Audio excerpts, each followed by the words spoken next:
Hello दोस्तों, राधे राधे। मैं माला प्रजापति हमारे यूट्यूब चैनल में सभी दर्शकों का स्वागत करती हूँ, अभिनंदन करती हूँ।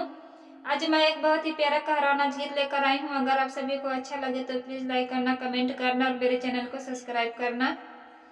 बीए पढ़ी के मोर सजनवा बीड़ी पनवा बेचना, बीए पढ़ी के मोर सजनवा बीड़ी पनवा बेचना, बीड़ी पनवा बेचना, बीड़ी पनवा बेचना, बीए पढ़ी के मोर सजनवा बीड़ी पनवा बेचना, बीए पढ़ी के मोर सजनवा बीड़ी पनवा बेचना।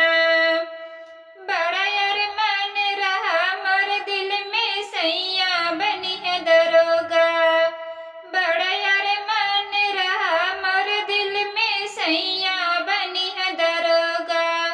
टूट गए सारा मोर गुमनवा बीड़ी पनवा बेचना, टूट गए सारा मोर गुमनवा बीड़ी पनवा बेचना, बीए पढ़ी के मोर सजनवा बीड़ी पनवा बेचना, बीए पढ़ी के मोर सजनवा बीड़ी पनवा बेचना।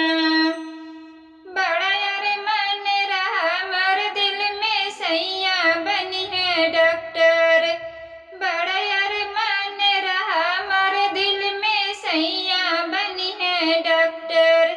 टूट गए सारा मोर गुमनवा बीड़ी पनवा बेचना, टूट गए सारा मोर गुमनवा बीड़ी पनवा बेचना, बीए पढ़ी के मोर सजनवा बीड़ी पनवा बेचना, बीए पढ़ी के मोर सजनवा बीड़ी पनवा बेचना।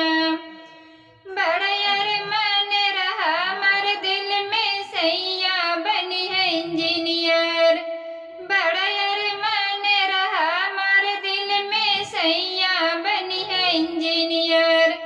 टूट गए सारा मोर गुमनवा बीड़ी पनवा बेचना, टूट गए सारा